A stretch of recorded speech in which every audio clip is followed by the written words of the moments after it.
Welcome to the Bryce Babbles podcast.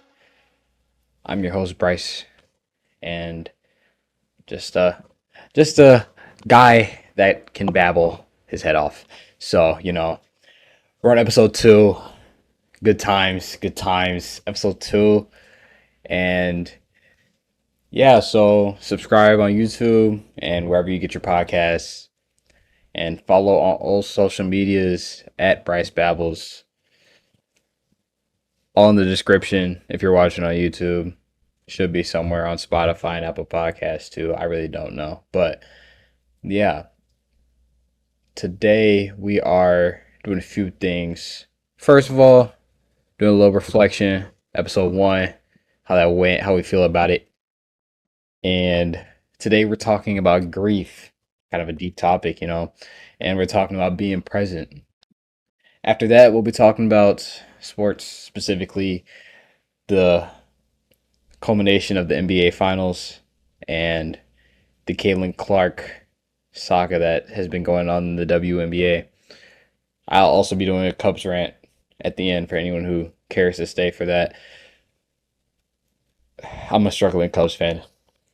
So yeah, let's get into it. So, episode 1, how we feel about it. We feel pretty good about it, man. It was good for the first episode. I come to terms with myself just through life that like the first time that you do stuff, it's not always gonna be great. So, you know, we have things that we improved on, you know, certain things that we're adding to this episode. You've probably already seen one of the aspects, copyright stuff that I had to clear up. So yeah, we're picking different music for like the intro. You've probably already heard that by now. Also, I forgot like a verse to like put like in the in the front of the video, so I had to put it in the description. So that was a thing too. I kind of was selling on that part, kind of sold, but it's okay. It's okay. Also, I was yapping a little too much, because I know I warned y'all I'm a babbler and all that, but gotta know what I'm saying sometimes. So it's okay. Furthermore, we got quite a few thousands of views on Instagram on on uh on the rollout for episode 1. So that was cool. Got quite a few interactions that we loved. So that was a blessing. Appreciate the support, of course. And yeah, so we're improving as the podcast goes on. We're gonna have our first guest in the next episode if everything falls in line. And yeah, we're just gonna keep on vibing, keep on babbling, and hopefully everything goes well. It will go well. It will go well.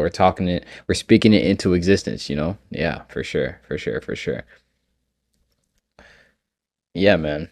So let's get on to the first topic of the day. We're talking about the significance, importance, whatever you want to call it, whatever I end up calling it, of grief. Significance slash importance. Yeah. Grief is something that occurs through life, no matter how you try to frame it. You're gonna you're gonna have the occasional downs, but you can't have ups if you don't have downs. So that's why I say that grief can be a blessing.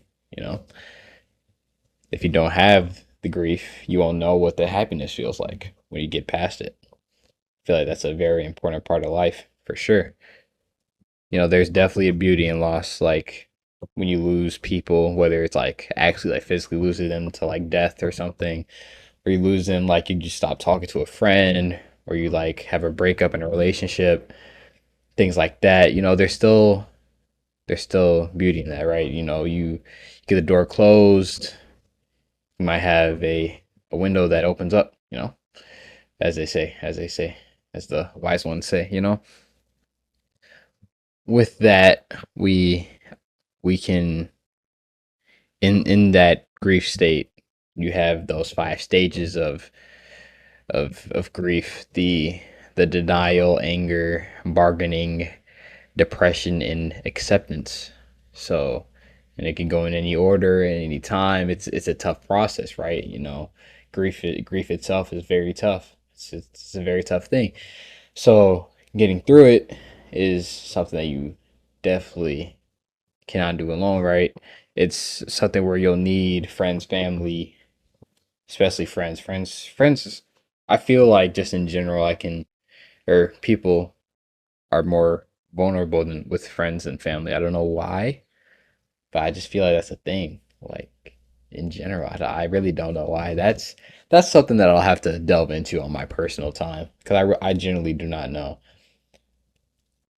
Yeah, that's a tangent. We're not gonna go into that. We're not gonna go into that loophole. Yeah, so it grief can for sure have some negative effects on people. Even though there is beauty in it, you'll have the you'll have the negatives that come with it for sure. You have mental problems that can arise, you know. If you have some some pretty hard hitting stuff, especially if it's sudden, like it wasn't like a gradual thing, or it's like, or if it's like death, it's not like, oh, the person's old, you know that they're about to die soon.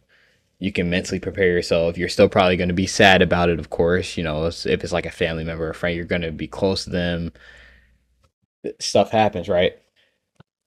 Thing about that is, even when it actually happens, it doesn't hit you how hard it's going to hit you until you realize, like, oh, shoot, it happened. I gotta, like, that hit me type of thing. So it's definitely something that is not not ideal to have, right?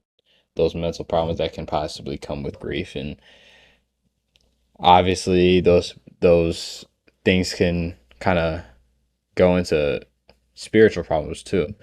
If you're like a believer in God, like I am, you can drift away sometimes, and that's never good because my in my humble opinion, you definitely need God to get through grief. Like I said, you need family and friends. You definitely need God with it as well. You can do certain things without him, for sure. I've definitely learned that one. Yeah, so the importance of having a shoulder to cry on, or just shoulder to lean on, somebody to lean on. Gotta love Bill Withers. Uh, so yeah, yeah. So shoulder to cry on, whatever you want to call it. Having one of those is definitely something that's great, especially if it's like an early thing, like early in life, like if it's like one of your first loss, like major losses, like for example, you lose somebody when you're how old was I? Like 10 years old. You know, not gonna take it the best. Not gonna take it the best. Lose a family member at 10. It's not ideal, obviously, right? But you know, dedicate basketball to them, ride them all your shoes, ball out a little bit, or at least try to. I was not that good in middle school. Relax. But that's the same principle as the first time you do stuff. You're not always gonna be great at it. Don't worry about it. But that's tangents, man. Gotta love them. But yeah, so it's definitely a thing where you wanna have a support system around you through the grief for sure. So with that, we travel to the verse of the day, which relates to this topic. We got the Bible up here. We got John 10:10. We got Jesus speaking here. Got the red text, if you know what I mean. Versus the thief comes only to steal, kill, and destroy. I have come that they may have life and have it to the full. It's a great verse. Known about that verse since I was in like seventh grade, going to eighth grade, I think it was. Yeah, it was during the summer. Went to summer camp. One of my favorite counselors, Bobby, he put me onto that one. I never knew I actually need that until I needed it. So that was it's a great verse for sure. What that verse means, if you couldn't dissect it off of me reading it, it's it means that the devil he comes through the world to hurt others, right? Says that's his goal. He wants to bring others down, whether it's actual people from the kingdom of God, or it's just people throughout life that may not have a strong belief system in the Lord or things of that nature. So what Jesus is saying is that he came and he came to restore life in us and to have us live it to the fullest. And that relates to grief pretty directly. It's basically saying, or I would connect it through analogy to say that when you have the grief, right, that can possibly be associated with somebody like Satan, like the devil, you know, coming and trying to, tear you down, alter your life in a negative way, right? And making sure that you're still locked in with God, that's very important because when you have those terrible moments, such as losing a person, it can definitely it can definitely be hard to get through without having somebody to help you live life to the fullest through those negative circumstances for sure. So yeah, I'm glad I got to share a little bit of the Bible with y'all there. Like to do that more, like actually do it because I kind of forgot last episode. Uh, so yeah, and in that grief and in the devil coming to possibly instill or not instill but impose grief onto humans, he can take away one's confidence with that grief. You get grief put onto you, you're in a bad state, and possibly you have negativity that goes to your mind that tells you, oh, you're not good enough. Can't control that. Talked about that last episode. Control what you can control. Watch episode 1 if you haven't yet. Most of y'all probably have, but that's not the point. Point is that you should definitely try to stay grounded in your confidence. Make sure that you're having the correct mind state even in those tough times, in those difficult times where different voices in your head may be telling you the different things that are likely not true because you're already in a bad mental state. You can have all these negative things that can come through and try to you know knock you off the the middle ground that you may have, right? Yeah, that's definitely something. And one thing that's definitely that can definitely help you with that confidence is trying to find positives in every situation that you go through for sure. Like even though it might like seem literally impossible, like somebody died, how are you gonna find a positive in that? Like how like you're not supposed to be having positive thoughts of someone's death, obviously, right? So how do you get positive through that? Well, the one situation that I found, is celebrating what happened. Celebrate the memories that you might have with a person, whether they're still actually on Earth or not. Celebrate that. Reminisce on the good times, but don't stick on it too much. We'll address that in a minute. You definitely want to have those positives that you can pull from such a negative situation, right? You you can you can find things like eating at a restaurant, going to watch a movie, watching a play, eating ice cream or something. I don't know. I'm just saying random stuff at this point. I'm just giving examples of good things. I don't know if it's good to y'all, but it sounds pretty cool to me. But those good circumstances, man, it can definitely help you get through that stuff for sure. I mean, it helped me. So and then finding those positives can definitely still make you say but the negative red flags that came through during those positive situations, oh, now I'm thinking of all the negative. See, like, yeah, it's gonna hurt, right? At the start, it's gonna hurt. They're gonna get better. That's just how it is, you know. Like I said, the five stages. You are in denial of what happened, and then you eventually get to the bargaining situation where it's like, oh, this good thing happened, and then, like, you know, if I do this, then maybe something better will happen, or like, that's not how it works, man. You gotta lock in for sure. Not how it works, but it's a stage. It's a stage that happens pretty much every time. You know, it happens less in that situations for sure, because you really can't do anything to bring the person back. You really can't. You can't. They're gone. They're gone. You can't do anything, right? But when they're still here, then it's like, oh, maybe if I do this, then this person will come back. You know, they'll be friends with me again, or like, you know, like, no, gotta let them go. You know, it's like all good things come to an end. That's literally the epitome of grief. All things come to an end. You know, whether it's a relationship or it's a friendship or it's somebody having a life, you know, all good things will come to an end.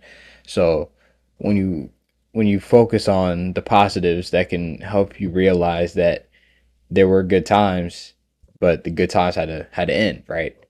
You know, when you even when it's not like an actual person, because I've been only referencing a person, like, you know, losing a game, maybe that was like very important. Like in eighth grade, I lost a game that was very important, and it was the semifinals of the championship. I say I don't, like, the whole team didn't lose it. We lost by two. You know, it's a thing where it hurts harder when you're the one that misses the shot that got fouled on. But that's a different story. It's a different story. It's a different story.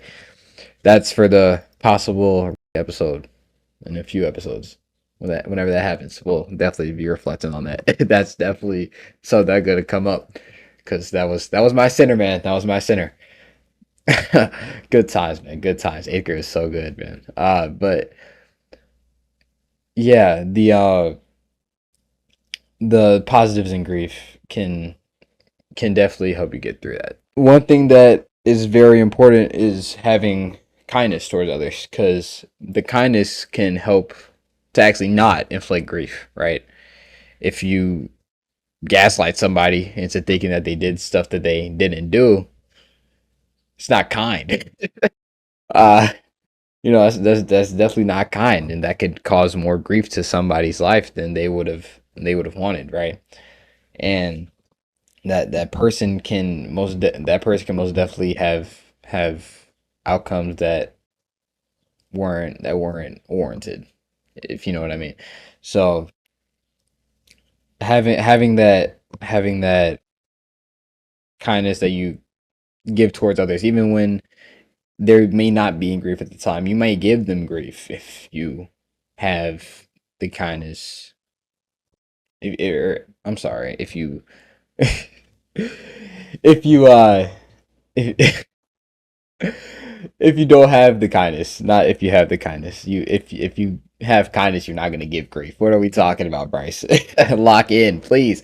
No, all right, but life is funny, man.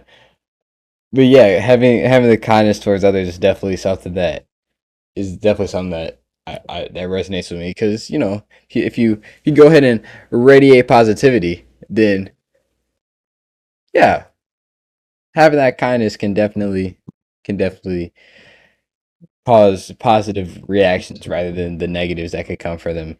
Like, you know, gaslighting somebody, and, you know, like dang, man, like, oh my gosh, my fault. That was unnecessary. I'm sorry, but uh, we're gonna act like that didn't happen. Yeah. So the the the thing that you might have noticed is that I'm treating this with my fault. I'm treating this with a humorous attitude. And I guess I'm just a person that does that, right? But at the same time, there's this. I don't know when I learned this, man. Years ago, probably. I'm acting like I'm an old head. I'm not. I'm literally a teenager. But the ability to find humor in things is definitely a skill that I've developed in negative situations, as I say, not just things like negative situations. It's definitely something that I developed over time, and it's a important development that got me through a lot of stuff. Like in general, just like getting fouled and missing a shot. If you saw the clip, I'm not gonna put the clip. That's later. Getting fouled. You know, you might look at the video and be like, "Oh, I felt so weird. That was funny." That helps you get over it. You know, you're like, "Oh shoot!" When he bumped me and then he was jumping in the back, like, oh my gosh, is this shot gonna go in?" After he just mauled you to the ground, like. I laugh at that stuff, man. Like I find that funny. Like I'm gonna try to find that funny. Like, that's how I tend to get over things sometimes. You know, I don't know. I don't know, man. It just tends to happen that way. So and I listened to this speech a few weeks ago by Jerry Seinfeld, great actor, comedian. He was doing a commencement speech at Duke, and he was saying something that definitely resonated with me. It was how humor was needed in life, right? I was already finding humor in negative situations, but it was coming at a time where I was having grief, right? And it was just like a great reminder that like find the positives, find the humor in such a negative circumstance that occurred, right? You know, humor is needed to get through. He was saying this, like, you know, humor was needed to get through life, and life makes no sense without the humor.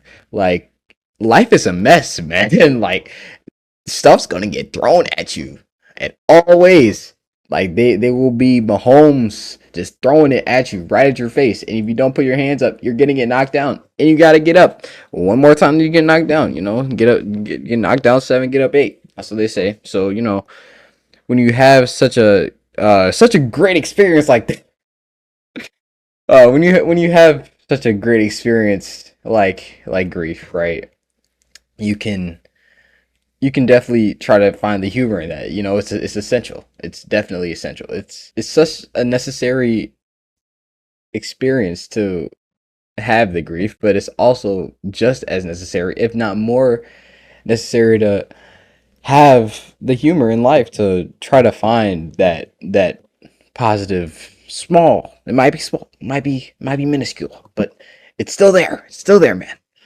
And as long as it's there, it's all that matters, man. As long as it's there. And you know, I feel he said this too. I feel like existence is just it's just funny sometimes, man. Like you you're you're just walking through life and you find all these new people that make you hopefully make you happy. I mean, certain circumstances, you know, they make you sad, but it's a life that can have such a positive impact on not only you but other people, and living for others is important. That's a thing for a different episode. That one's a deep one. I got a lot of stuff to say on living for others, but it oh, that's a episode. It's on the episode a few episodes later. But yeah, existence for sure. I'm just leaking some of the people that are going to be on this. I might bleep that out. I don't know, but yeah, existence, right? Just humorous to me. Like I don't really know how. I just feel like it's just a funny, like life is just a funny thing. It's a funny commodity. Yeah, so you have these people that come in your life, and then you go on adventures with them. You know, you might go to a park and make a dog on a trailer, right? You make a trailer for a podcast, and you don't only make a trailer, you make a short film. And in the short film, you have a lot of takes, and in the takes, you mess up so many times that it becomes funny. At one point, you start laughing through the failures. You're laughing, and you're failing at yourself. Is that not humorous? Like you're finding a way to make sure that you can still find the positives and the negatives, right?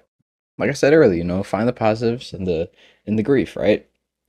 It's a thing that it's so dumb. It's why are you laughing at failing? Like it's not something that should happen. But at the same time, it happens if rather subconsciously, a lot of times rather subconsciously, but it still happens. And as long as it happens is all that matters. So, you know, and one thing that he said for sure, he said, when I say he, I mean Seinfeld, he said, enjoy some of the dumbness of it all. In terms of life, enjoy some of the dumbness of it all. What does that mean? I don't fully know. I'm still dissecting that speech. It's kind of a loaded speech in a good way. And at the moment, it's probably gonna change. To be honest, to be completely honest, it's probably gonna change. But at the moment, it means enjoy the failures, enjoy the negative situations, enjoy the ways that you can fall down so many doggone times in life, and you get freaking pans thrown at you, hitting your head. You got the devil trying to mess you up. By the way, devil trying to mess you up means you're doing something good. Keep on going. But uh yeah, just enjoy it, man. Find the positives. Find the positives for sure. Find the positives. We're we're gonna we're gonna make sure that we can find that humor in life for sure. That's something that I want to continue doing. Uh, as long as I live for sure. And to I feel like finding those positives, rather geez, whether it's humor or not. I feel like finding those positives is only possible through solitude, like being by yourself, sitting by yourself, possibly in a dark room, possibly this room, in that corner right there, you know, and just being with your own thoughts and literally finding a way to just find a funny aspect of losing somebody. Like, sounds crazy. It sounds dumb as heck, but grief itself is like kind of dumb. Like, if you think about it, it's not grain of salt. It's not fully dumb. It's necessary, but it's like you're so sad over something you can't control at all anymore. Somebody left. You can't do nothing about it.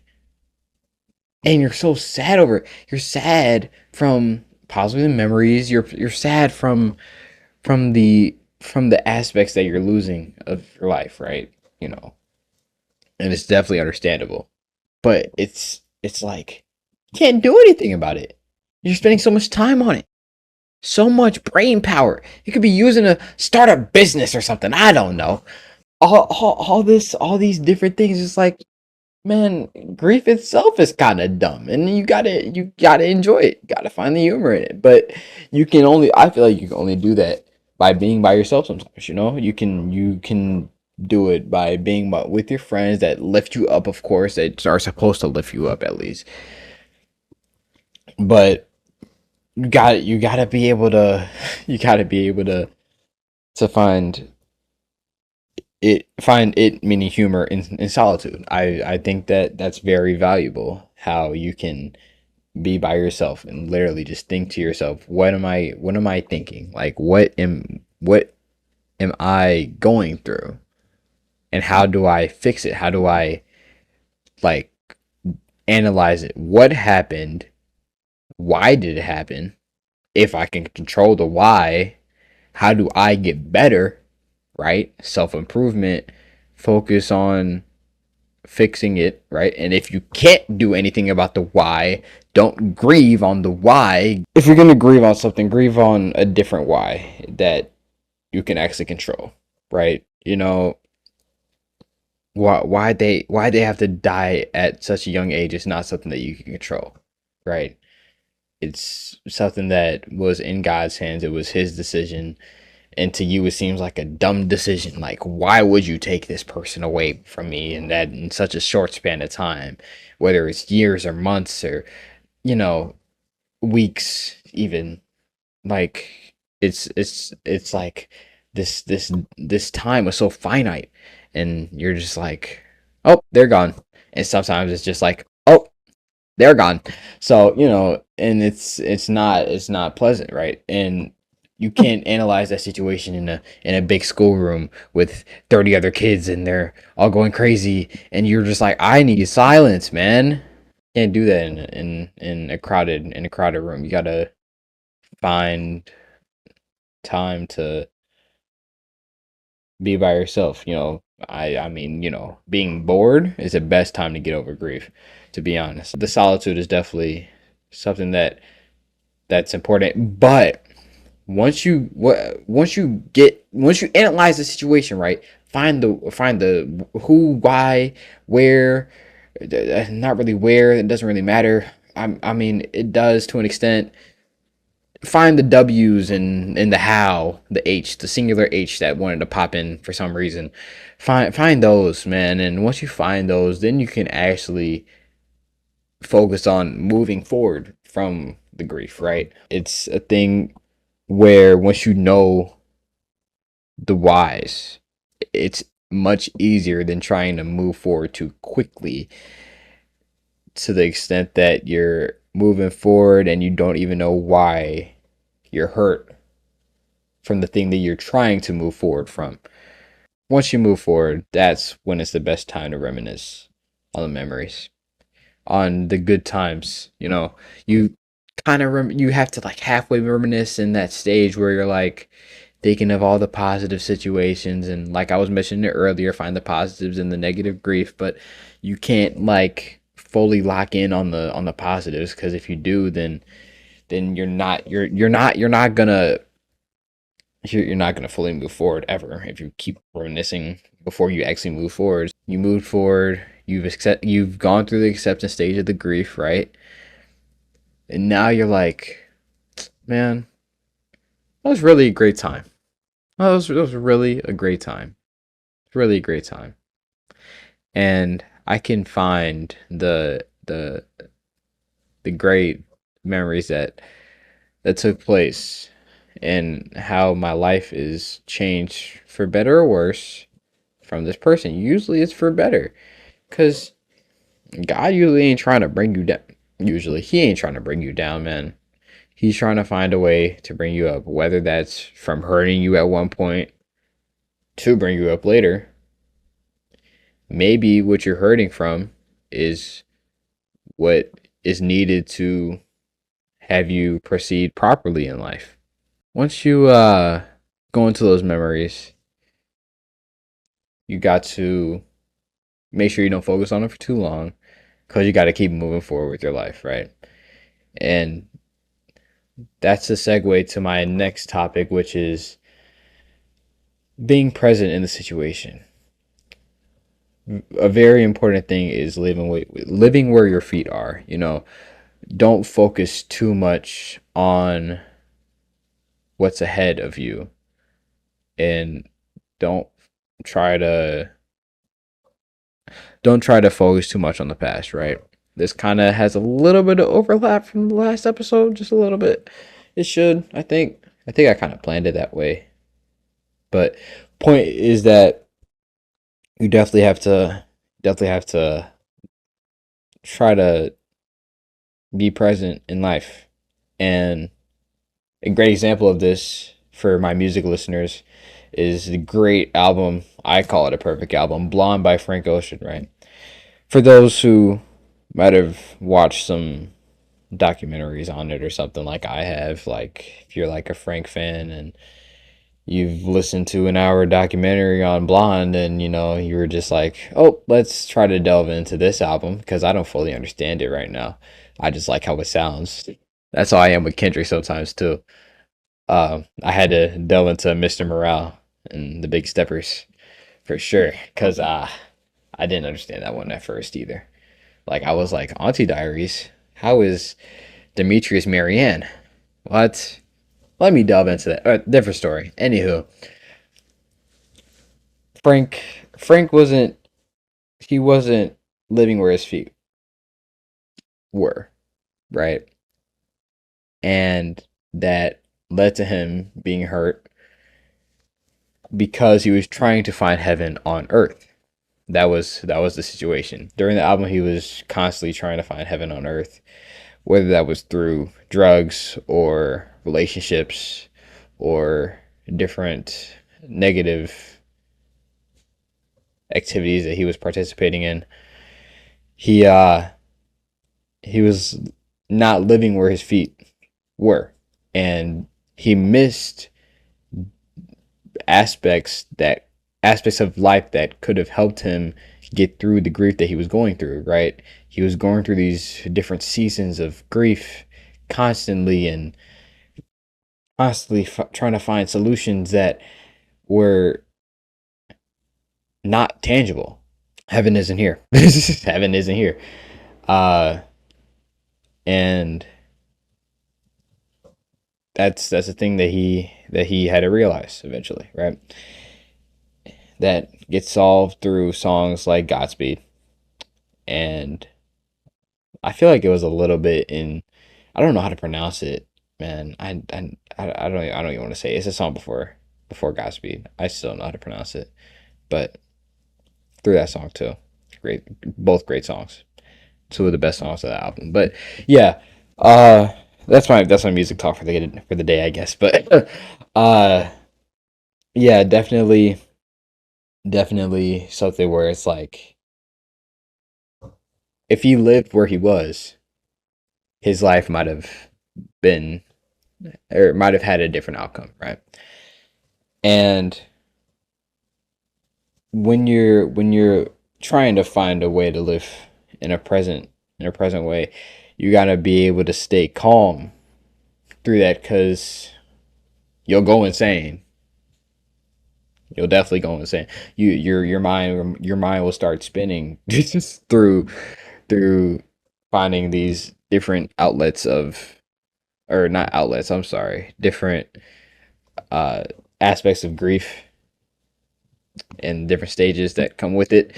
And you like we didn't address anger that much. We did not address anger that much, but anger is definitely a thing where it's like it's gonna happen. Mood swings happen. Like Kyrie said in that same scrum that I was talking about last episode. Mood swings happen, right? We're all human. We're not always gonna be life is great. No, and stuff happens. Being calm through that is definitely something that I find positive. And what I don't find positive is worrying about it though. Like we're going to focus so much on the possibilities, on the what ifs, on the what if I did this differently? Would that have changed the situation? If it would have, it doesn't matter. No, it doesn't matter because you can't control what happened in the past anyway. Or if you're worrying about something in the future, like anxiety, right? Like, I mean, that happens. Like, again, like, we're humans. It's going to happen either way, whether you try to prevent it or not. It's going to happen. So, it's so useless to worry because you're gonna have the anxiety no matter what. You're gonna have the depressive states no matter what. You're gonna have the sad times. You're gonna have the happy times. That you can't be happy without being sad because you won't know what happy feels like if you've never been sad. It, it's that type of thing where it's like the or even the 80-20 rule where it's like do 80% of this and do 20% of this and you'll mostly be fine. Do 80% of being happy and 20% of being sad and your life will be mostly happy. You know, it's a thing where it's very important to not worry. It's useless to worry. It's dumb to worry. It's one of the dumb parts of life to worry for sure because we are focusing so much on a thing that we have such little control over. We'll cut it off there in terms of life topics. That's how these solo episodes are going. We're going like life plus a little bit of music if it comes through, and then sports at the end for those who care. NBA Finals, man. Gentlemen's sweep is what we call this. We call it a 3-0 lead that allowed one game. Boston said, you thought we're taking the next game, and we're winning it. Did they win at home? They won at home, and we're winning it at home. So that was definitely an experience. So I thought that series was so boring. It was a bunch of blowouts. Even game four, the one game that's the Mavericks one was a blowout. We haven't had a good finals since 2022. The last two have been boring. Every finals before 2022 and before was great. And then now we're here and it's like some boring stuff, bro. I would rather watch, I don't know, I would rather watch hockey. And I just said last episode I was not a hockey person. And the hockey series is more interesting. The Oilers might come back from 3-0. How do I know this? I don't know. I don't watch hockey. I don't even know how I know this. I don't watch hockey. But I know this, so there's that. But the fact that that would, if that happens, is ridiculous. But yeah, man, that's it's something. That's definitely something. Boston absolutely dominated. Drew Holiday should have been second place in MVP voting. I don't get the hate on Jason Tatum when you have Jaylen Brown going crazy almost every game, dropping almost 30 almost every game. You're not always going to have a 30-point double double or triple double. Even though you might be the star on the team, man, he can't do. You're acting like he didn't have almost double digit assists almost every game and wasn't contributing on defense and wasn't hitting some big shots. I say big shots like they were close games. Momentum swinging shots, like in terms of like runs. If you were actually watching the game, you would see that Tatum would hit some shots where it's like, oh, Mavericks are coming back. Oh, few points have been scored by the Celtics. Celtics might end this run and like just totally demolish, or not demolish, but demoralize the Mavericks' hopes of coming back in this game. And then Tatum hits a three from the left wing, and it's like, yeah, I'm him. Yeah, those are big shots. The timing of some of his shots were legendary, man, and I commend him for being such a great almost Finals MVP. You know, JB won that fair and square. He deserved it. If they gave it to JT, I would have been pissed. I would have been going on a rant about that this episode. I thought I was actually going to have to do that. I'm glad I don't have to. I'm kind of happy the Celtics won, but I'm also kind of sad that Kyrie couldn't get a second ring. I wanted Kyrie to get a second ring for sure. That was a little sad for sure, but it's okay. It's okay. It's okay.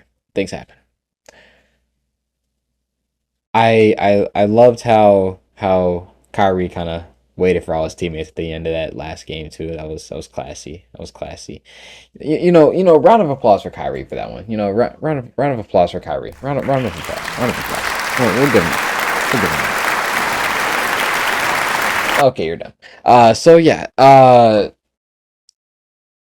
Just something that I was like, that was cool, man. You know, being the vet that he was, because he's the oldest on the team, I think. Or if he's not, he's definitely one of the oldest on the team.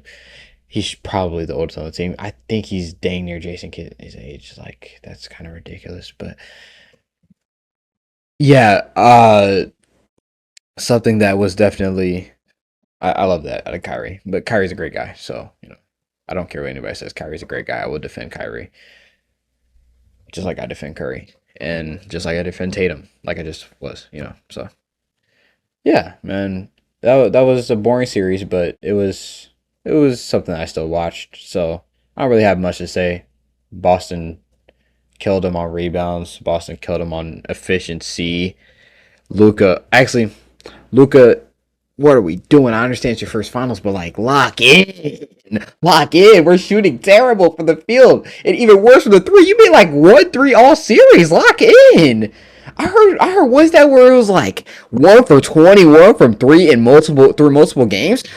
Dude, you're the star. You're the Batman. Kyrie's the Robin. 1 for 21. Lock in. Oh my gosh. I'm sorry. That was disgusting. But like, dang, man. Even if he made those threes, it probably wouldn't have mattered. Boston has bet just they had the best team all season. It wasn't even close. It wasn't close all season.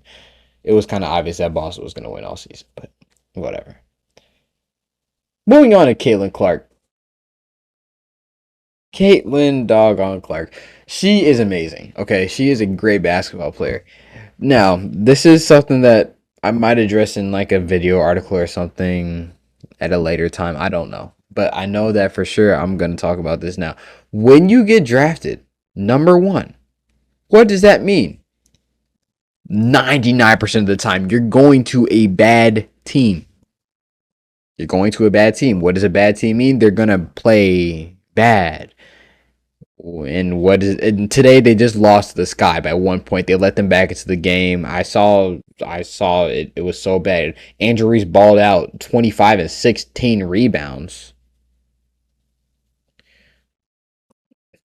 Pretty efficient too, I believe. Just ridiculous how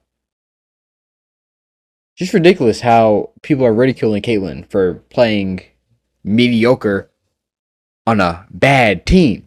We have Caitlyn averaging 5.6 turnovers, first in the WNBA. I knew it was first, but yeah, 5.6 turnovers. However, she is averaging 6.6 assists, which is fourth in the WNBA.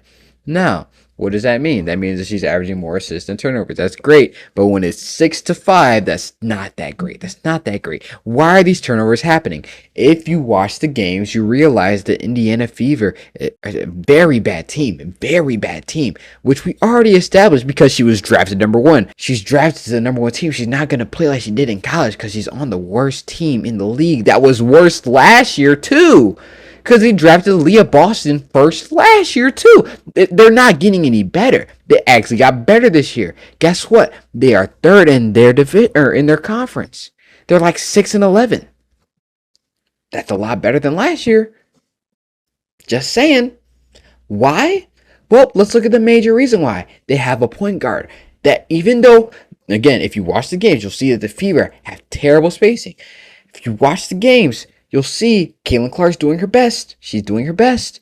And when you have such bad spacing like that, turnovers are going to happen. There was literally a shot that she got today. She dang near ran over her teammate. It was lucky that her teammate handed it off to her instead of trying to dribble somewhere, because otherwise it would have been a bad play. It would have been a turnover, but she handed it off to her. Caitlin Clark hit a deep three on the right wing from like the Wintrust logo, I think it was, and great shot, right?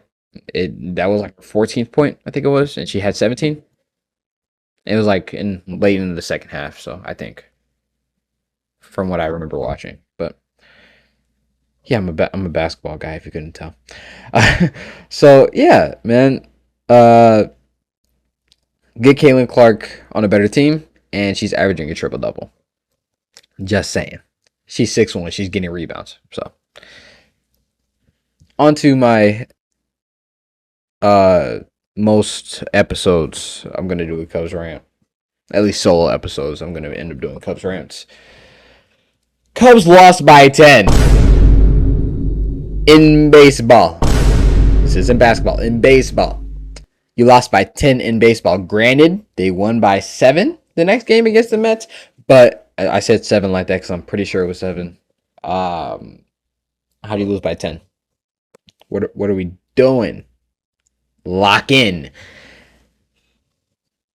Cubs, man. We have a manager that won't adjust the bullpen. Craig Counsell, what are we doing? We have a bullpen that lets teams back into games. We have Shota giving up. They're down 4-0 right now in the top of the 7th. I'm sorry. This is ridiculous. This should not be happening. The game that they lost by 10. Shota gave up 10 runs, like I thought. Only 3 strikeouts. 11 hits. Oh, and his ERA went up to 2.96. The fact that he still has 70% strikes is kind of ridiculous. He had 74 pitches, and 70% of them were strikes. So it's not that bad, but the bad part is that a lot of those strikes are getting hit out the freaking park. So, yeah. 3 homers. I don't know if all of them were on Shota or not.